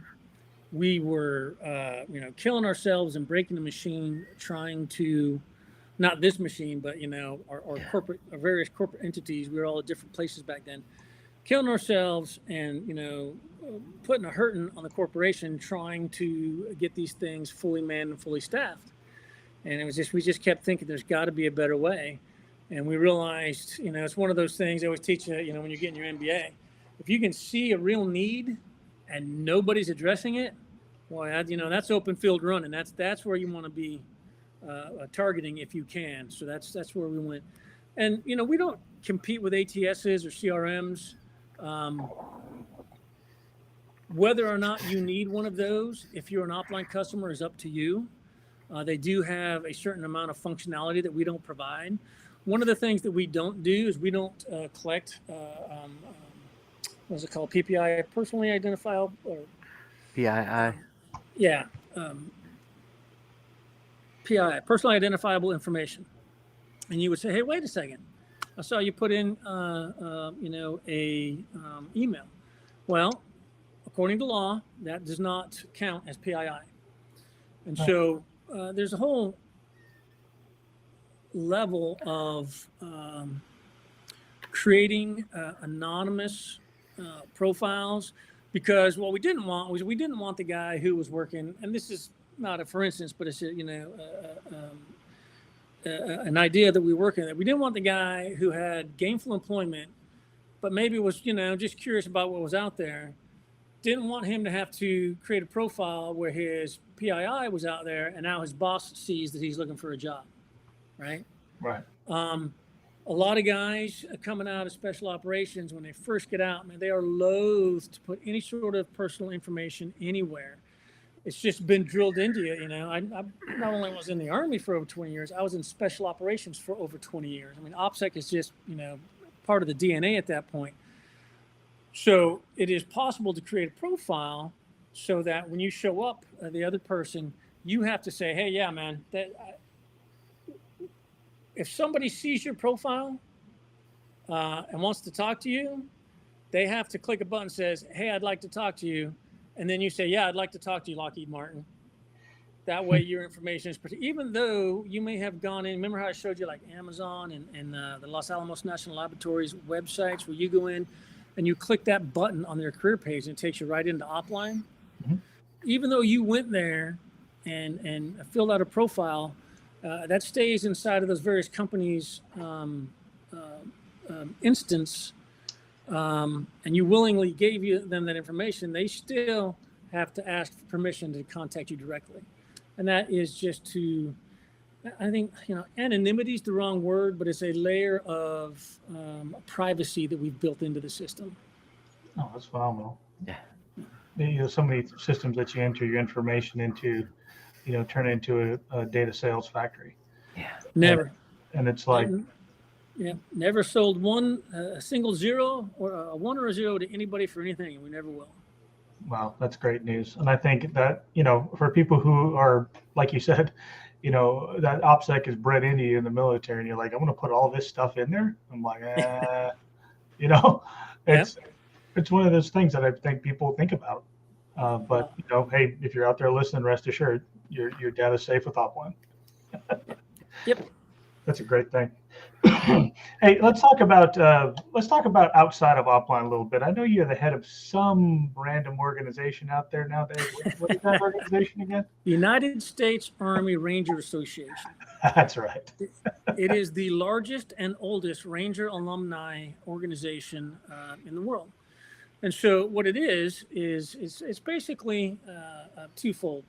Take care of Rangers in extremist situations, and foster a commitment to camaraderie.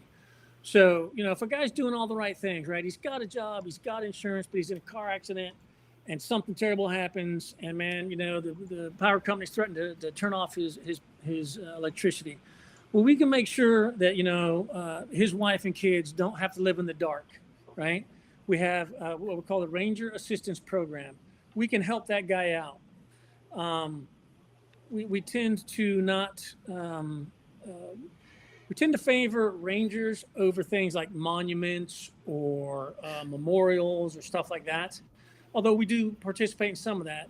And the other big thing that we do because out of all the thousands of people in USARA, there are hundreds or actually many thousands of man hours that we donate each year, right? It's Best Ranger competition, Ranger Hall of Fame, coordinating the Ranger Assistance Program, all these things. And everybody, me, the president, all the way down to it's all volunteer time. So if we do ask a little bit to join, and that helps with the scholarship and the Ranger Assistance Program. But rest assured, every penny that you put in, goes to doing good. None of us collect a salary. None of us get paid. So the scholarship is what I was getting at. Is another one of the big things that we do. Tens of thousands of dollars every year, primarily to the children of Rangers. Rangers, active duty Rangers, there's a ton of places where they can reach into various pots of money, but their children and their spouses, we definitely spend a lot of money getting those guys scholarships. And I don't know if I shared my screen with you there, but the reason I did is so you can see that very handsome gentleman in the center of the screen. And, yes. And now our users can actually see what you're going to look like in the game. They're actually seeing that out in Twitch World right now. But I was going to say that was only one of 5 little screens. I wanted to zoom in on it. It's a blend of old and new. Hey, if I can, I'd plug show. We're having the 50th anniversary of USARA. USARA is 50 years old. October 7th, down on the Florida-Alabama border, there is a place called Florabama. It is 4 or 5 restaurants and bars under one roof, under one group of management. We're going to have the Moog Mile. You guys familiar with that? Indeed. Okay, so one of the guys, Larry, who actually ran the real one, the one with people shooting at you, he's going to give a short speech. We're going to have the chaplain bless it, and then we're all going to run the Moog Mile for charity. So we're trying to get people to sign up to run the Moog Mile, and then people to sponsor. However it works. Hey, if you run, I'll give you $10 or whatever it is. Just sponsor the guys running the Moog Mile. Sure. And I'm trying to get as much participation as possible. I'm hoping for a couple hundred guys to show up. Now, if you're part of USARA, we'll have some special stuff for USARA. But if you're anybody who's ever been in the military, you're more than welcome. You can still do the Moog Mile. You can still sign up for it. And if I remember correctly, the Moog Mile is being run by Command Sergeant Major retired Mike Hall's organization, the Three Rangers. So all that money goes to him and all the good stuff that Mike and his team do. Is there a website for that, Brian? There is. I'd have to pull it up. And what did you say the dates were again? October 7th. All right, October 7th. I'll put it in the chat here. Yeah. October 7th, Moog Mile in Florabama. And it's funny when they were getting the permits and all this, they had to make sure everything goes to the right, because if you go to the left, you will have started in Alabama and crossed into Florida after about 200 steps. So we only wanted to get one set of permits. Yeah. Have you been in contact with one Ranger, Rick Lamb, about that? I have.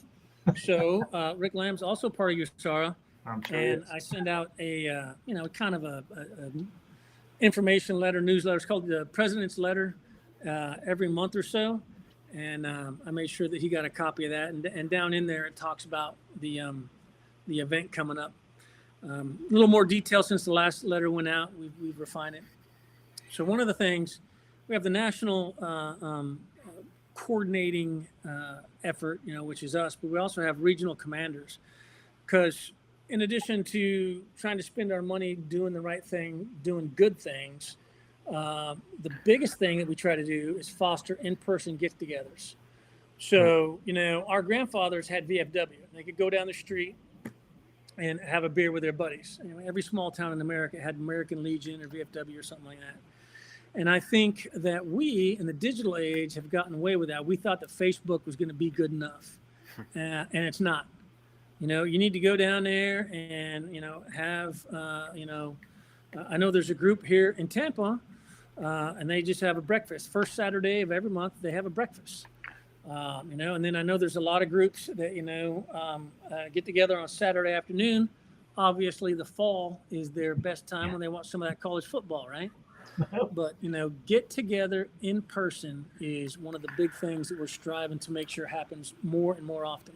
I've actually got an American Legion gathering at 2:00 today that I'm going after we get done with this call. There you go. The thing about it is the gaming community is actually reaching out for that kind of personal get-together stuff through other folks we're affiliated with, like Regiment Gaming. They currently have signed on with the American Legion as some kind of a sponsorship deal, et cetera. But I think guys from our generation and the next generation of gamers need to tie back in to the past, right? And so here in San Antonio, the VFW actually has a gaming suite. And though us, some of us old timers aren't going to sit around and play games, or maybe we will, the youngsters that we drag in there will. That way we get to stand around behind them, drink beer, and talk shit about how they should do it. And that in effect, ties generation to generation to generation. Shit talking crosses all about it spans every generation. And it's inherent in the military culture, no matter what service you're in. Yeah. And the thing is, I agree. Those in-person meetings, we have our own little, group of armadillos down here in the San Antonio region. We do the Ranger SF breakfast, once a month at various locations. And it's usually the same fare. It's 4 or 5 dudes who miss that team room banter that you can't find anywhere else. Who aren't quite as tech savvy or don't care to be tech savvy at all. They just want to sit and bullshit with guys. And that's how stories are told, and that's how legends are made. And you're right, we do need to do that within and without, because there's people out there now, who are feeling like they're isolated and alone. Maybe it's that one tour ranger, from Somalia, or maybe it's that one tour guy in Afghanistan or 2 tour guy in Iraq who just needs to reconnect with the community. That's part of what we're doing too with them Frontlines is trying to bring those communities together. I would love to get to the point where we can have a rendezvous, with all, and just meet up as a pack, Marines, Army, Air Force, Navy, Space Force, Coast Guard, whatever you are. We search for those opportunities often. In fact, I'm part of the military affairs committee for the San Antonio Stock Show and Rodeo. And, it's headed by a former 1-star, but, rank is immaterial there. The fact of the matter is, though, the connections within that military community and that feeling of camaraderie when we get together is just phenomenal. All walks of life.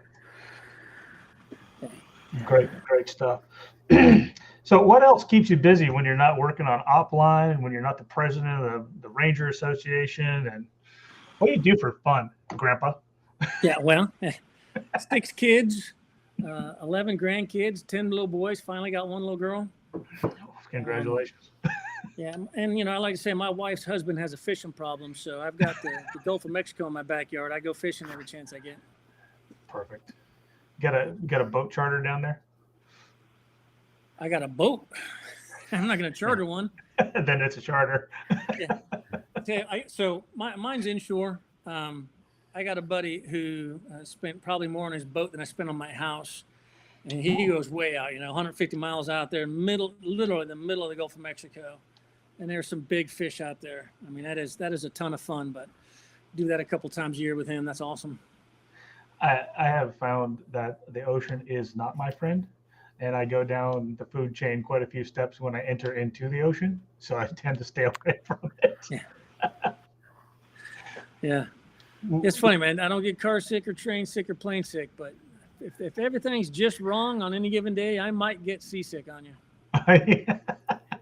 Now, good and well, flying Napa the Earth in pitch dark, getting ready to jump out. You loaded that helmet up a time or two. Oh. So can you tell how many people are watching this? Yep, there's 60 people so far. I got a fun gross story that goes Send it. We're all about war stories. Man. So I'm a wee young ranger. We're out at Lewis, right? And we're going to Gila Bend, the Barry Goldwater bombing range out there. And this was back, like I said, you know, I was JTech before JTech was cool. We're going out there with the old AMPAQ1s. You know, we're going to blaze, we're going to, you know, do cast, blah, blah, blah. Well, the night before, I did, you know, something very stupid and rangerish. I can't remember what it was, but I was feeling rough, hungover. So you got to be able to see my hands for this joke to be as funny as it was. I still remember the guy, Tony. So there was all the forward observers from Second Bat and 2 teams from First Group. We were on the same plane. We were jumping together. We were going to train together. And the SF guy, Tony, who was my assistant jump master. So I'm like this, man. And this was rough. I'm, right, climbing 6 minutes. And then I'd reach over and grab my helmet and puke. Get ready. He just looked at me. I said, grab my helmet. I was wearing my helmet. I grabbed the bag. He just looked at me when we were all said and done, shook his head, threw that bag out the window, just walked away from me. He's like, and of course, all week long, he was giving me crap. That's always the universal dilemma. What do you do with it? And it's always funny when the air crew, you know, walks across your legs when you're on the C-130 jammed in. They're handing out puke bags. You're like, I don't need that. Always take one. 10 minutes later, you're like looking around. You know, not to say, you know, I thought that was the secondary purpose of the mat flap on the top of the ruck. Yeah. Not that I've ever pulled out that T-shirt and oh yeah, gotta take it with you, man. Nothing pisses off an air crew like bags of vomit laying around. That's a safety team's problem, and they can take care of that later. Thanks. I'm leaving the bird. Hey, any Air Force loadmasters out there, sorry. We may or may not have done that in a past life. I had somebody throw up on me on a commercial plane before. So That I've never done. Yeah. That I have never done. So let's tell one more war story, Brian. Tell us your favorite war story from the continent, or maybe not.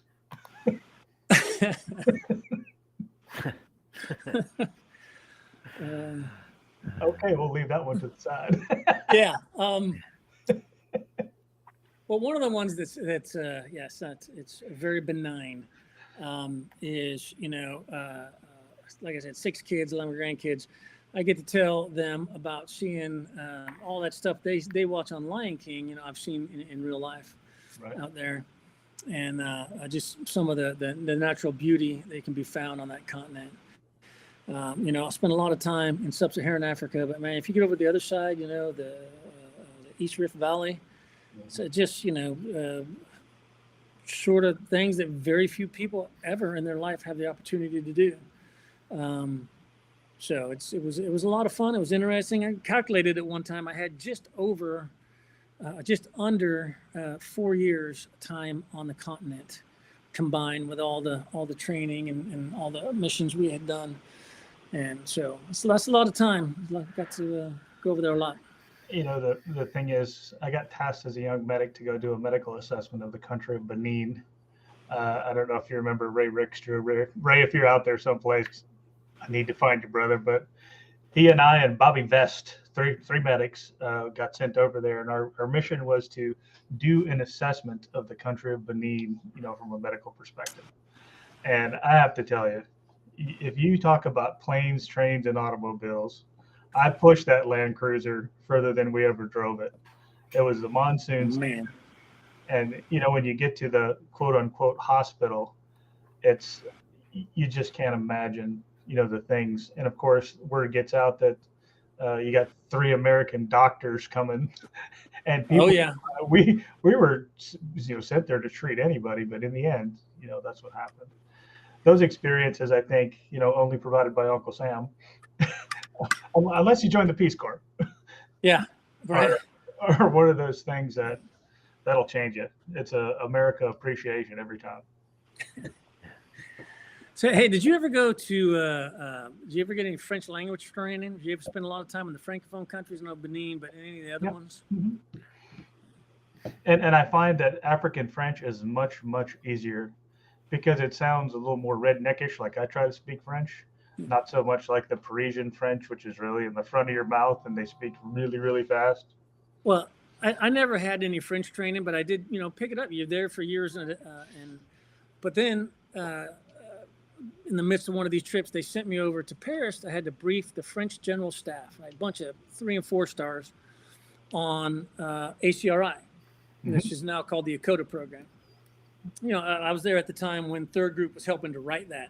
And Rick Lamb was deeply involved in that. I'm not sure if he got to share that with you last time he was there, but he was deeply involved in writing that program. We had to get the whole POI, blessed off by both, the UN and by Congress. So, we had to be very careful with the language, very precise. We couldn't have any. We had, for example, we had a counter ambush block of instruction, and they had us remove that because it was overly offensive. It's like, no, counter ambush. They're in there becoming, setting up stations with which to deliver, food, supplies, medicine, whatever. They're going to become a target. They ought to be able to figure out how to not become a target. Anyway, we lost that battle. Doesn't matter. But I never had a bit of French training. This was one of those stories about, on the continent. But I got pretty good at French, and I could give my block of instruction.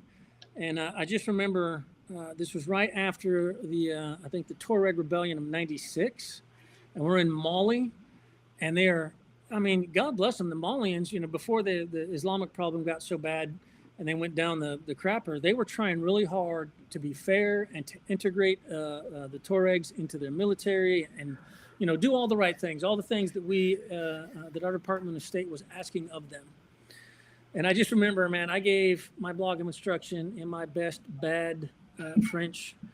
And then some guy who spoke bad French gave it in good French. And then some other guy would stand up and give it in Bambara.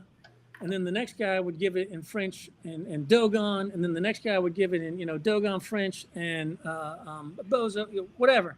So my, one day block of instruction turned into 4 days. With all the translation. They teach you how to instruct via a translator. But nothing could have prepared you for this. It was like a bad game of telegraph with kindergartners. I have actually been to Timbuktu. Yeah. I have a postcard from there. Yeah. It's one of the things when you talk to the kid. Oh, Timbuktu. Well, I've been there. Been there. Yeah. Pretty cool. And when you think about all the crazy things that we may or may not have done when we were younger in our life, now some of those turn into regrets as you try to get out of bed in the morning. Yeah. But been a very informative block, and we thank you for coming on today. We got about 8 minutes left here on the program, just as a little 8-minute warning. I know we're all jump masters, so it's your 8-minute warning, civilian style. But I think having you on today is one of those things that we because you so graciously decided to join in with our project here. We want to take what you're doing and show the world, and it's just phenomenal. So again, we got a few people listening here on Twitch. Share this link out with folks. Go over to Opline, fill out a profile, and understand how good and how thorough that software actually is. Be looking for Brian to be released here in one of our drops coming up. You can play Brian's character in With Them Frontlines. And eventually, Brian, we're going to circle back with you and we're going to capture those stories. Hollywood style, documentary form, etc., so that we can share those out. Part of what we're doing With Them Frontlines is to highlight, successful people like yourself, people who came from the Army and said, corporate, I want to do it myself. And so there's so many of those stories out there. You look at Carl Erickson, who's built a massive following with the tactical rifleman. You look at Rick, who's just, all over the place, man. He is in everything. And those are heroic stories. Those are people who, if you don't understand that you can do this yourself, go check out Opline. It'll give you a path. And if that path isn't on there, then you're an entrepreneur. Welcome to the club. You know, We're a member of the world's biggest fraternity, man. The veterans population is its own uh, ecosystem that has every solution that we need. We just need to make sure that we can connect the right people to help in that uplift. You know, there's no reason why we shouldn't have everybody optimized and the most fuel efficient version of themselves when they're looking for a new job. Opline really helps accentuate those attributes for each of the uh, people who get on and fill out the form to help share their experience with those companies that you guys are doing business with. So we're really excited to take the opportunity to share that with those who are listening. Some of the commentary in the stream is related to that same thing. Is talking about veterans finding creative ways to connect outside of the digital domain. There's nobody else that's going to come and do that for us if we don't figure that kind of stuff out on our own. Shame on us. Because that's really just a networking and check-ins, and that's what helps reduce the suicide rates and the anxieties and the depressions and not fitting in within your peer group amongst your normal people at work who aren't veterans. That's one of those releases where veterans can kind of really stay involved with those veterans oriented opportunities and really um, connect you with like-minded individuals. So thank you so much for taking the opportunity to come by today and wax philosophical and share Upline's opportunity with the veterans. Thank you, Brian. Appreciate it. Thank you guys for the opportunity, and it's one of the things you guys touched on it earlier. The number one defense against veteran suicide and veteran homelessness is a good job. And then, that's part of the reason when Sean told me what you guys were doing, I was so eager. It's not like I'm part of the company, but to participate in some way, because, if I can get them all jobs and you guys can do not only this kick-ass game that you've got, but the good that you're trying to do with it when it comes to, some of the mental health issues. I mean, that is so important. I mean, we know people, we know way too many people who have succumbed. And, like I said, what you guys are doing is important. So I was just thrilled to help in any way I could. And I appreciate you guys giving me the opportunity to babble on for almost 2 hours about Upline.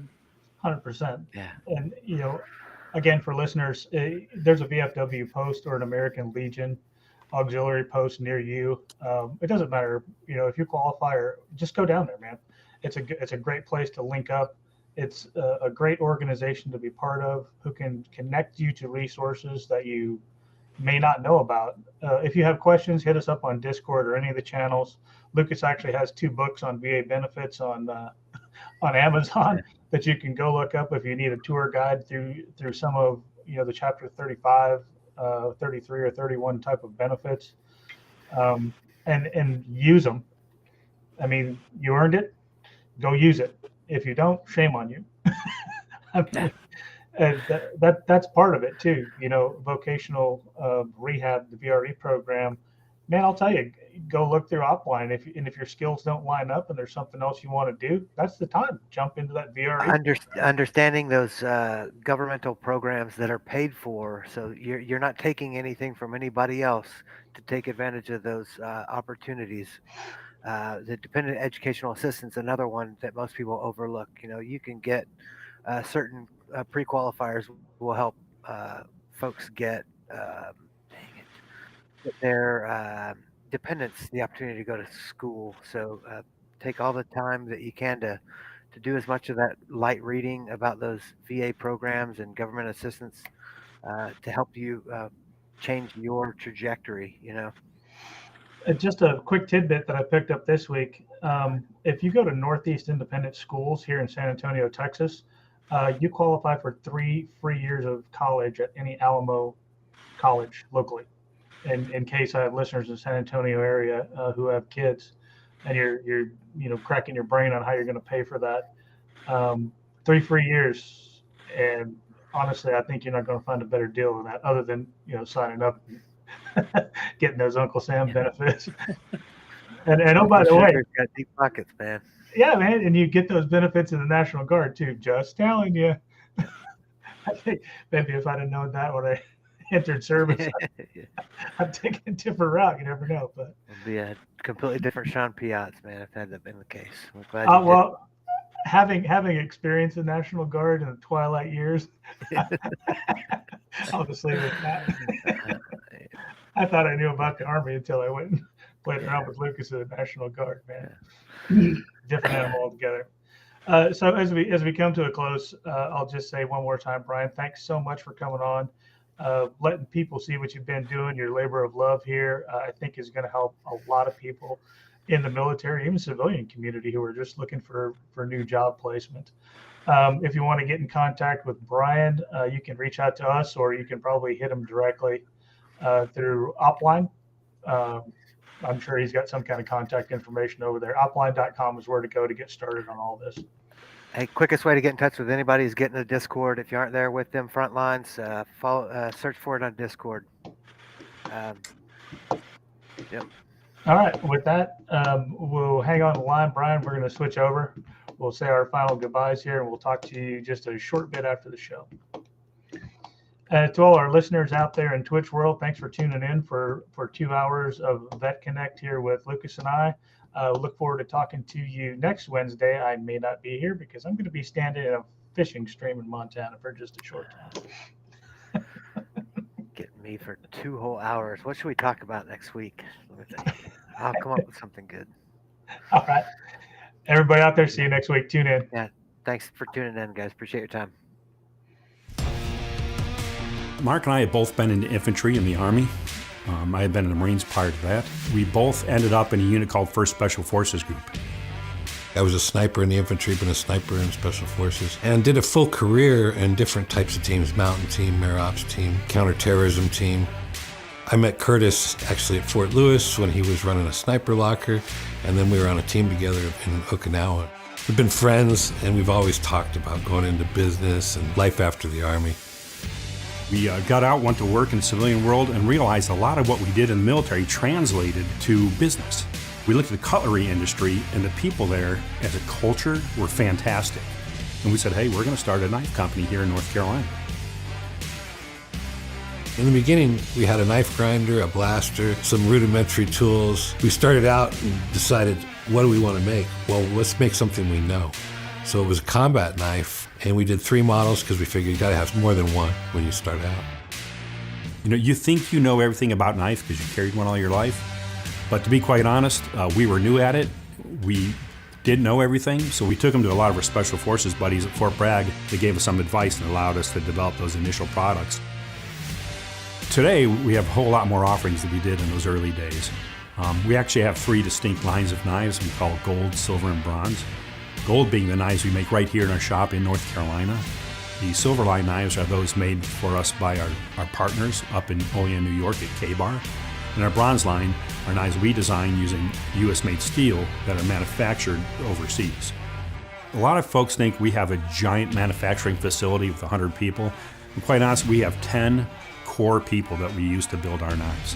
Making a knife isn't as simple as most people think. There are many processes that are involved, so we have checks and balances and continuous quality control throughout the processes. We know that perfection should not get in the way of getting your job done. So while we strive for perfection, we know we'll never achieve it. I'll never forget the first time we won a Blade Show award because of the rest of the industry, the people who do what we do, saying, hey, you guys have this figured out.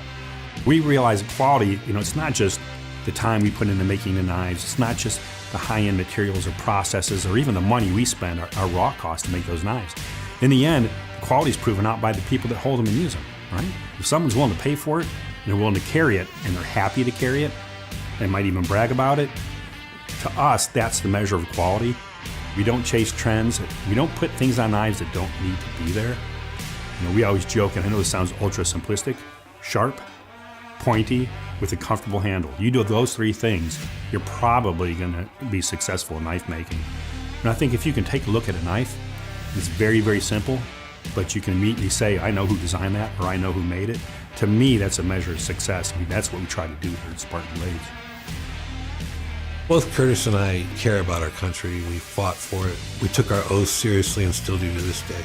So since our product goes to end users who use it in the most ultimate fight, we take it seriously, what we make. That when it goes in a box and it gets sent to a customer, that it's ready to go wherever you need to go. And it's going to be there and perform. And that's what we strive for every day.